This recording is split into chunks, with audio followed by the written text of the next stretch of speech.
Hi guys नमस्ते, म तपाईँसँग नेत्र प्रसाद छु होइन। नेपालमा हुँदाखेरि भिजा लाग्यो बाबरे, कहाँ भन्दा गल्फ के कहाँको भन्दा कतारको, आहा, अनि दुबईको है। अनि महिनाको लाख लाख बिट्टा छाप्ने हो है। हैट 4 लाखको बुलेट पनि किन्ने हो 2 वर्षमा आउँदाखेरि है। अनि घर बनाउने हो चिटिक्क, हातमा घाँटीमा सब सुन पनि बनाउने हो, फलानु पनि हो है। यो कति धेरै सपनाहरू हुन्छ नि, त्यति सजिलोसँग चाहिँ छैन है। खाडीमा त्यति सजिलै चाहिँ छैन, अलिकता गाह्रो छ है। धेरै स्यालेरी कमाउनको लागि खाडीमा टाइम धेरै दिनुपर्छ। हेर्नुहोस्, अलिक समय बढी दिनुपर्छ। जस्तो तपाईँ भर्खरै आउनुभयो, जस्तो आउने बित्तिकै आएकै 1 वर्ष 1.5 वर्षमै तपाईँले यहाँको 5-6 हजार 7 हजार कमाउनुहुन्छ भन्ने चाहिँ छैन के। अलि धैर्यता र समयलाई वेट गर्नुपर्ने ठाउँ रहेछ। हेर्नुहोस्, अलि धेरै कमाउनुको लागि समय अलिक बढी लाग्ने रहेछ, बुझ्नुभयो। स्ट्रगल अलिक धेरै रहेछ के।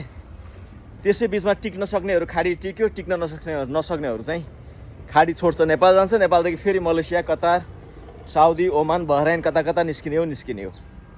फेरि जसले युए को हकमा समय निकाल्न सक्यो, जसले बाटो पत्ता लगायो, जसले धैर्य गर्यो, उसैले पैसा कमाउँछ। अलि राम्रो पैसा कमाउनुको लागि अलि राम्रो दिमाग लगाएर काम गर्ने हो भने जबमै जागिरै गर्नुको लागि अलि लामो समय र आफ्नो केही गर्नुको लागि पनि अलि लामो समय चाहिँ लाग्ने रहेछ है। यति कुरामा तपाईँहरूले चाहिँ ढुक्क भएर दुबई आउँदा हुन्छ। समय चाहिँ लाग्छ, तर तपाईँले छोड्नु चाहिँ भएन। मलाई यो कम्पनीमा गाह्रो भयो, अब मलेसिया जाँदा ठिक हुन्छ कि भनेर तपाईँ निस्किनु भयो यहाँदेखि बाहिर भने तपाईँ मलेसिया गए पनि त्यही हालत त हुने होला होइन। फेरि तपाईँ कुर्नुहुन्छ, मलेसिया पनि कमाइ राम्रो भएन, फेरि साउदी अनि भएन, फेरि कतार। जिन्दगी भाग्दै जिन्दगी घुम्दै सकिएको साथी थाहा नै हुँदैन।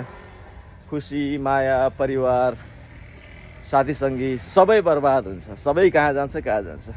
लास्टमा हुने भनेको एक्लो नै हो क्या जिन्दगी। Thank you so much. नमस्ते गाइस।